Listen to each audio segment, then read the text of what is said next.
Welcome back, ladies and gentlemen. Welcome back. Welcome back to another episode of the Bush League Huddle Fantasy Football Podcast. How we doing, ladies and gentlemen? We're here in Week 16, Sweet 16. I really hope you guys made it this far. Hope you guys made it into your semifinals of your leagues in your championship bracket. And even if you didn't, and you're still here and you're listening to us, like big props, big respect. I'm Fab. That's Raj. That's Nacc. We're here to take you into the full slate of the Week 16 games, the semifinals of the championship bracket. We're here in the fantasy football playoffs. Hope you survived your first week. Hope you survived this second week and make it all the way to the promised land. Before we jump into this, ladies and gentlemen, please continue to follow us on YouTube, Spotify, Apple Podcasts, TikTok, Instagram, and Twitter for weekly fantasy breakdowns all season long. Only a few weeks left, but we're still going to be doing all those breakdowns. Send us your waivers, send us your sit-start questions, especially right now. Can't stress it enough. Matchups are super important. Rodgers is going to take us through some interesting stuff on the opening drive when it comes to defenses and kickers that you got to know how to stream, because kickers are people too, guys. Kickers are people too. Nacc is going to keep us very honest with love-hate picks. I think we redeemed ourselves in Week 15, and we're going to keep it rolling for Week 16. That's very exciting. And that's it, man. Like, I'm going to kick this off with Roger, but before I do, to everyone out there who lost your week, I do apologize. It sucks. I lost a few of my weeks too. 2026 is always a better year than 2025, especially if you didn't make it this far. But stick around. You know something? Even regardless of all that, like, we're here, we're having some fun. There's banter. We don't know what we're talking about half the single time, but it doesn't matter anyways. Anyways, I'm done. The spiel's over. Roger, take it away with Week 16 opening drive, please. Thank you. Thank you, Fabio. So we'll go quickly with top under the radar defenses and kickers to stream during Week 16 fantasy semis. So obviously, from a defensive standpoint, you're starting the Texans versus the Vegas, Eagles at Washington, Bills at Cleveland, Niners at Grandpa Rivers, and Vikes at Giants. So in terms of undervalued streamers, let's begin with the Saints defense versus the Jets. Again, I keep saying it, get the Saints defense. They face the Jets and Brady Cook and the Titans next week. INT force in 4 out of the last 5 games, and the Jets allow the third most sacks per game in the NFL. Saints D should provide a very solid floor. Surprising call that I'm going to mention now is the Jaguars defense at Denver. This has game of the week potential. Huge matchup between two great play callers and quarterbacks that are on absolute fire in Bo Nix and Trevor Lawrence. But the Jags have gone 6 straight games with double-digit fantasy points from their defense, and on the season, they've done that against the following offenses: Cincy, Houston twice, San Francisco, Chargers, and Arizona. No one is talking about them, but they are one of the most underrated defenses in the league right now. And then you have the Bears defense at the Packers. Another game of the week potential. Bears defense is matchup proof because they are an absolute ball hawks. Most turnovers in the league. Only 3 games this season without an INT. Only 3 games this season without an INT. 6 multi-interception games by their defense. Most of those games, they've had 3 INTs forced. Jordan Love has protected the ball well, but he is always prone to an absolutely skull-crushingly dumb INT, which was the case in the first matchup. I like the Bears' defense due to their ability to get the ball back. And then obviously I'd avoid the following defenses due to them being bad defenses, despite the matchups being decent. Titans versus KC, Falcons at Arizona, Jets at New Orleans, and Cardinals at Atlanta. So now on to the kickers. First off, we have Blake Grupe, 1% owned, Colts kicker versus the 49ers. Colts have 0 fourth down conversions in the last 3 games. Grupe scored 15 points against the Seahawks. The 49ers can be moved on even with Rivers. We saw what they were still able to do last game against Seattle. And with Rivers' lack of arm and their lack of third down conversions, that'll be scarce. I think Colts should be kicking to keep the game going and keep it close. Then we have Will Reichard, 24% owned with the Vikings at the Giants, who have allowed the most field goal attempts per game in the last 3 games. Reichard hasn't missed a kick since week 8, and the Vikings have the 7th worst red zone touchdown percentage. With JJ McCarthy looking better, but the offense still sputtering, 10 to 12 points is not out of the question for Reichard. And if you're worried about the Meadowlands weather, 8 degrees and sunny this Sunday. Solid conditions for kicking, and yes, we do provide weather updates on this spot. And then lastly, Nick Folk at New Orleans. Old man Nick Folk, somehow still in the league. He actually played with Aaron Glenn, believe it or not. That's how old he is. 2% owned. So please do start the Saints defense as mentioned, but Folk could be a solid start. The Saints don't blow anyone out, so the kicking game should stay relatively activated the entire game. And this being in the Superdome in New Orleans is a good weather kicking game. Plus, the Saints allow the 11th most field goal attempts per game. Additionally, Folk has had at least one field goal in all but one game this season, so very solid floor. So that's your Week 16 opening drive, defenses and kickers to stream for the fantasy semifinals. Nacc, how do we do in Week 15 love-hate? Yes, thank you, Raj. Very lovely opening drives with the defenses and the kickers. So, yes, it is time for our love hate. But before we unleash our week 16 love hate chaos, let's rewind the tape on week 15 and figure out what the hell actually happened. Accountability keeps us honest. Every hit, every whiff, and every why did I start a moment sharpens us for another ridiculous week of fantasy madness. So, in week 15, we went a lovely 10-4 as a collective, bringing our overall record to 107 and 108 and 2. Needed it. So Needed it. yeah, we definitely Let's go. last couple weeks have been very, very nice. Raj, you were the big winner in week 15, went 4-1, hitting on all your loves of Brock Purdy, Marcus Mariota, and Harold Fannin Jr. You also hit on the hate of Justin Herbert, but missed out on Mr. Jacoby Brissett hate. Honestly, 24 fantasy points against that defense was no one had. He's a must- He's a must start. It's Yeah, I crazy. think he is a QB 8 this week per Fantasy Pros, so definitely must start in the playoffs. Fab, you went 3-1, missed out on your Aaron Jones love. Chris Rodriguez unfortunately didn't play, was an inactive game time decision, but you hit on all of your hates. One was Omarion Hampton, Kenneth Walker III, and Hunter Henry at tight end. I myself went 3-2, missed out on Emeka Egbuka. I can't believe what's his name went off instead. Mike Evans. Oh, did he ever go off, man? With limited snap counts. It's not looking good for Ibuka. The target share is really going down now with Evans and Godwin. Too many mouths to feed. Yeah. There's too many mouths to feed. Yeah. I did hit on Juwan Jennings' love and as well as the Theo Johnson. Missed out by a hair on Michael Wilson.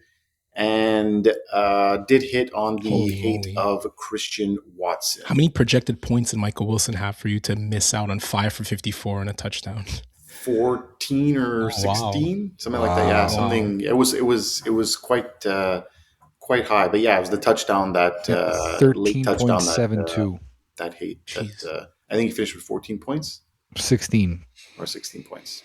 There you go. That touchdown saved him at the very end.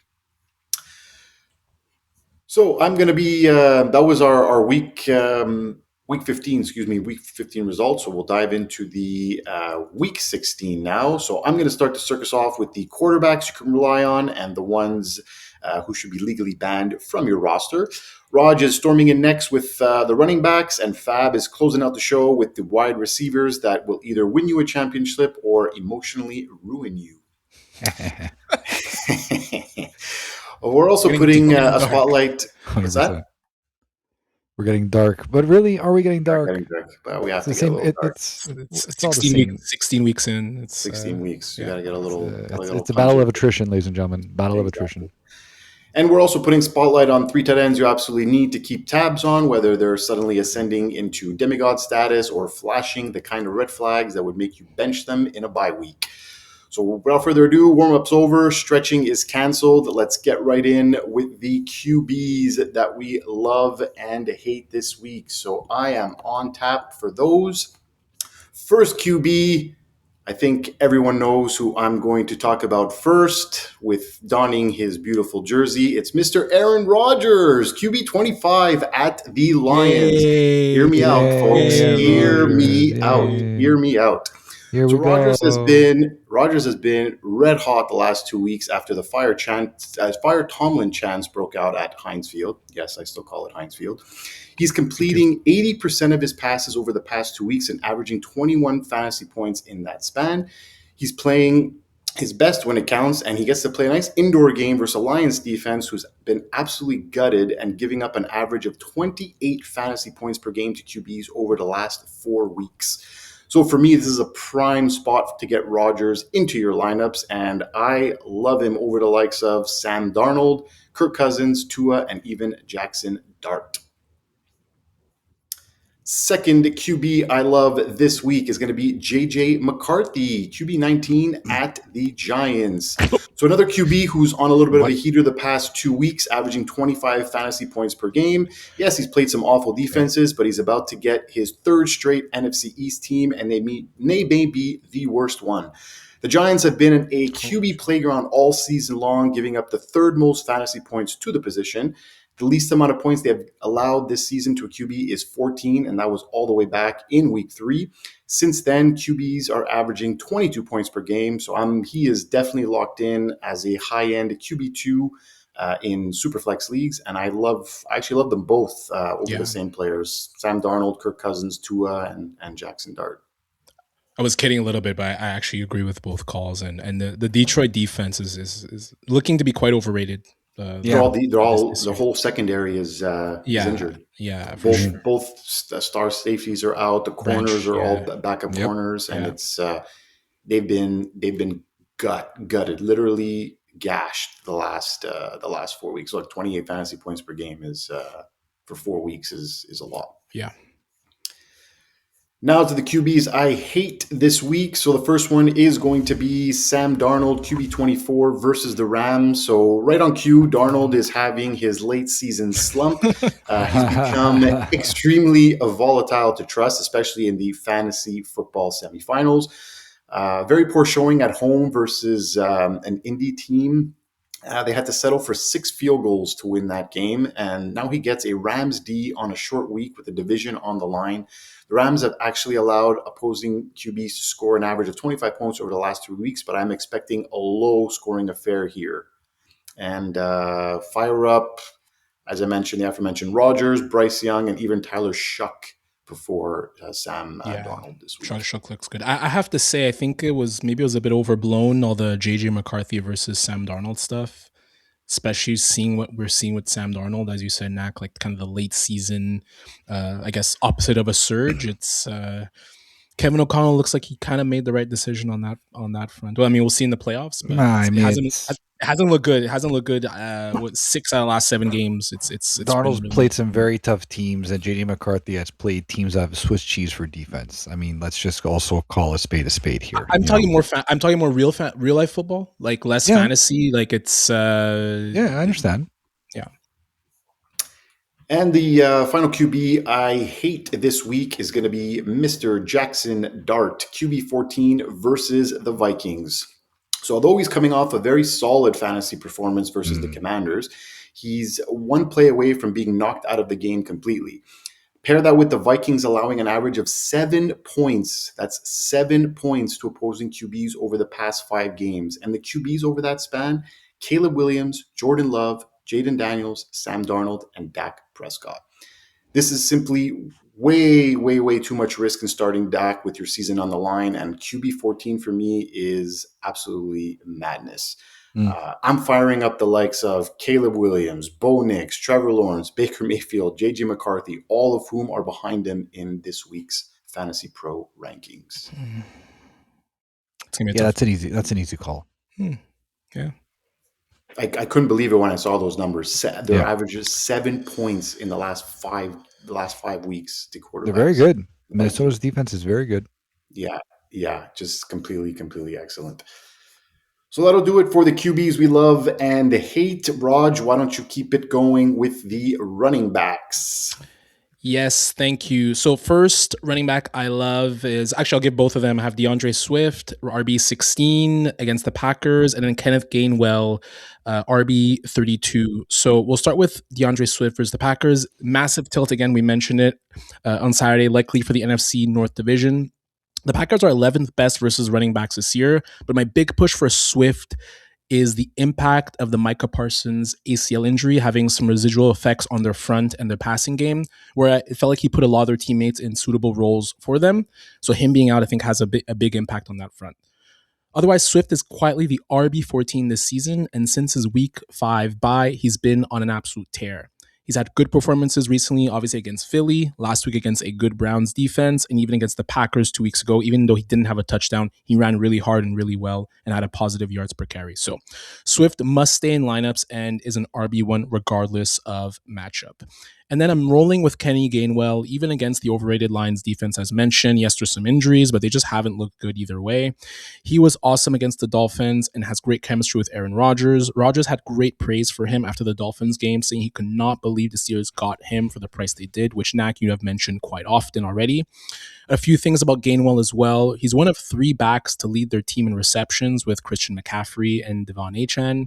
Has more catches over the last 5 weeks than, and which is 28 catches, more catches than Jamar Chase, Devontae Adams, Nico Collins, and Brock Bowers. And in the last 3 weeks, snap share is even between him and Jalen Warren, but he's been running more routes, getting more targets, and has been the clear guy in long down and distance situations. He should remain in lineups, especially in PPR formats. I like him more than his running mate Jalen Warren and Bill Merritt this week.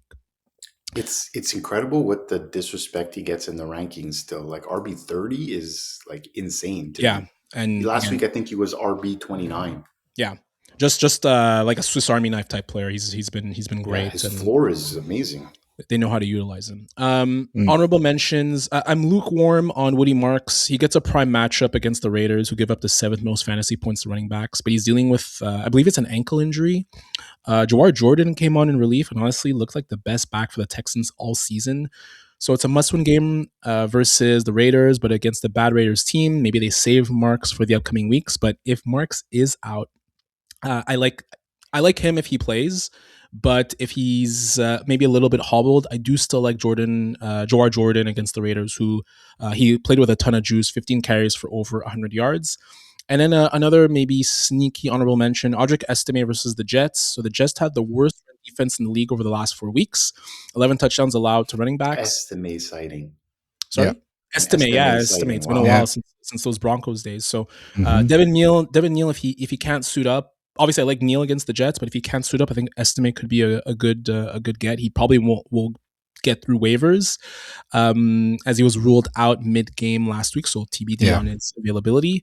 But Estime would be a great fill-in a prime spot, having showed some juice in a big catch and a few big catch and runs versus the Panthers. Devin Neal was just dropped in the Bush League by Nicolas Boras. So, Nick, you're listening. We're paying attention to what you're doing, even while we're recording. Even while live reaction. This is a live reaction right now. I can't believe you dropped Devin Neal. I guess you just don't want to win this week. No patience. No patience at all. And just quickly, Tyrone Tracy versus Minnesota looked good against Washington, and Tony Pollard versus the Chiefs. Back-to-back 100-yard games. He's on fire. I think he should stay. Yeah, he's fuego, baby. Fuego. Yeah, typical last late season. I drafted him too early, and I gave up on him only after the 12th week. I should have waited until week 15. Man. Typical. He's a do not draft for me next year either way, like especially if he's still in the Titans. It was a bye week fill-in. Yeah.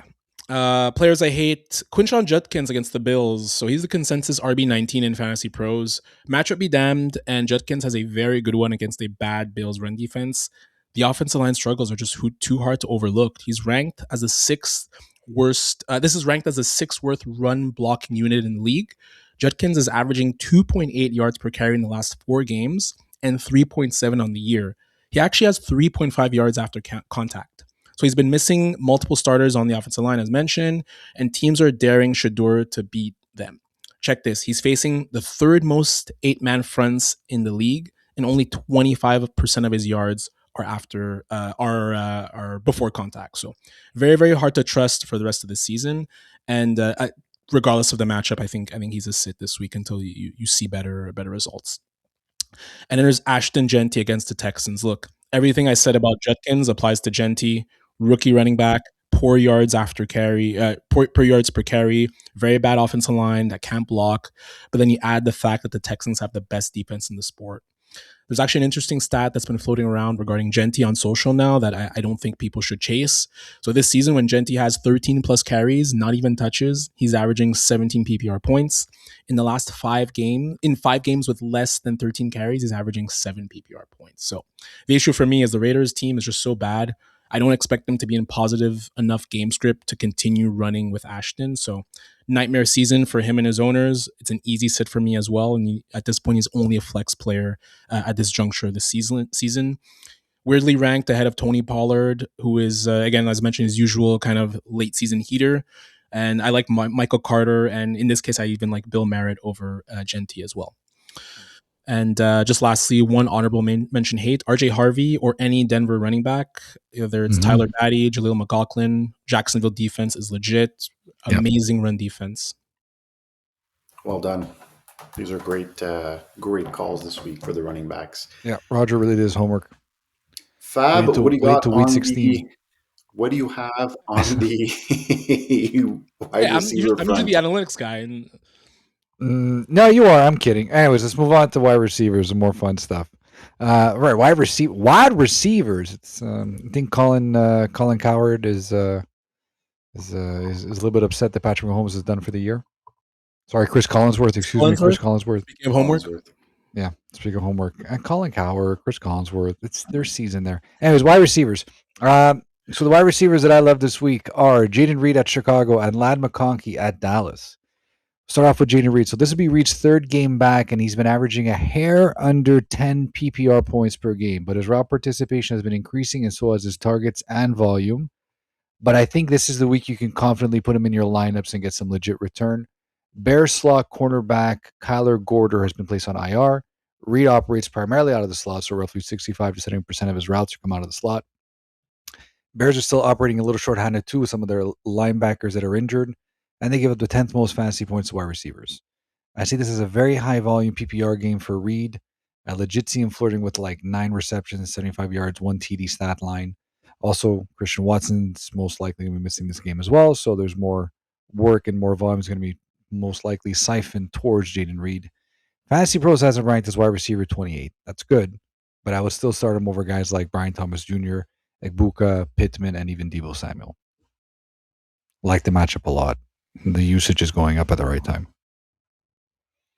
Second love for the week is Ladd McConkey at Dallas. So I think it's time to put up or shut up for Ladd McConkey. So 3 receptions in the last 2 games, under 25 receiving yards in both. If you made it to the semis, it's in spite of McConkey and not because of him. But this week your patient gets rewarded because they get Dallas Cowboys. Herbert's been playing exclusively out of the shotgun ever since he had his surgery, and McConkey's target share has actually increased 20% since that time. So they've had just some tough matchups, and Ladd is a must-start for me in all formats. Volume alone will get him those high-end wide receiver 2 numbers. I really start Ladd over Justin Jefferson, Jacoby Myers, Scary Terry, and even Cortland Sutton. Oh my. That's a murderer's row. Crazy. Murderer's row. That's crazy. Yeah. This one will be revisited. 100%, and I'm ready for it. Trio it's more Herbert and that offense is not protection, and I know the pass rush isn't amazing for this, but 100%. But I've been looking into it. He's been getting his passes out a lot quicker than usual, and McConkey's been the guy that's been on the receiving end of those. It's just that it hasn't really translated into the targets haven't necessarily translated into production as of yet. I'm banking on the production to hit this week versus a very porous Dallas defense. So my hates. So speaking of Scary Terry versus Philly and Brian Thomas Jr. versus Denver.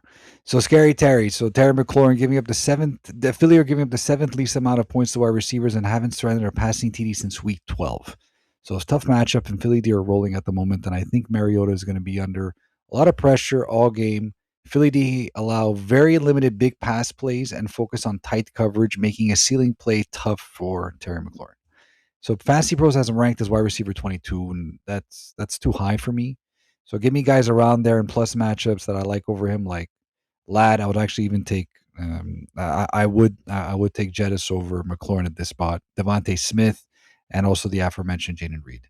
So he's a flex play for me, but in 2 wide receiver sets, I'm sitting him. It's like Brian Thomas Jr. at Denver. So he's a straight sit. At least 12 fantasy points in 2 straight games. So he's been actually doing pretty well. At least 6 targets. Last game he scored for the first time since week 6. Maybe Brian Thomas Jr. is back, but I wait another week.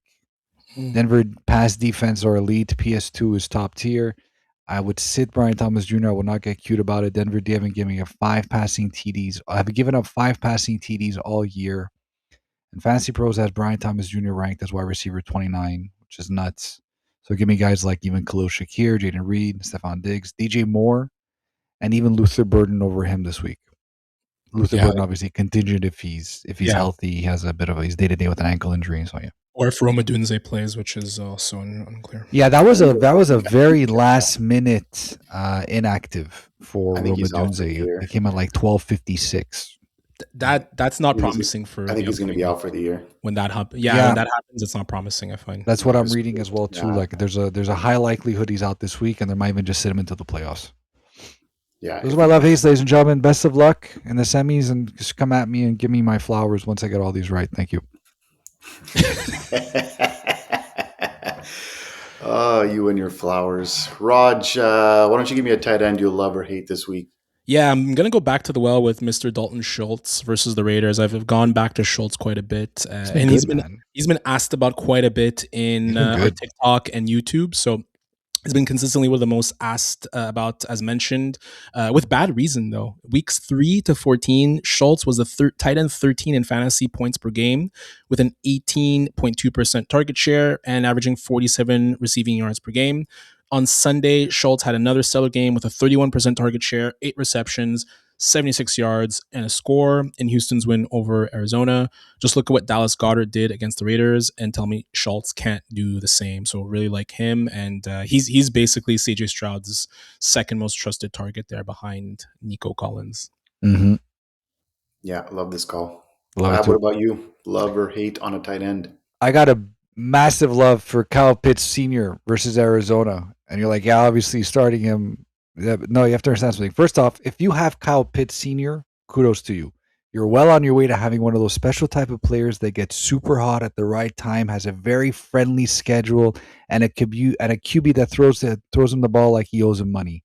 He's a must start in all formats, but you knew that already. But even if you had the guys like, if you have McBride on your team, and then by some miracle you have Kyle Pitts too because you like fielding 2 tight ends, you're putting Pitts in your flex. It's a monster week last week.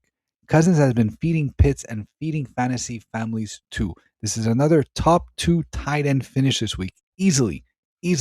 Fantasy pros ranked him as a tight end 3, and I think that's even too low. So listen, have fun winning your semifinals with Kyle Pitts in your lineup, ladies and gentlemen. And who would have thought in week 16 Kyle Pitts Sr. is saving fantasy seasons? Who would have thought? He's gonna go and end. He's gonna end them. He's gonna end everyone's season.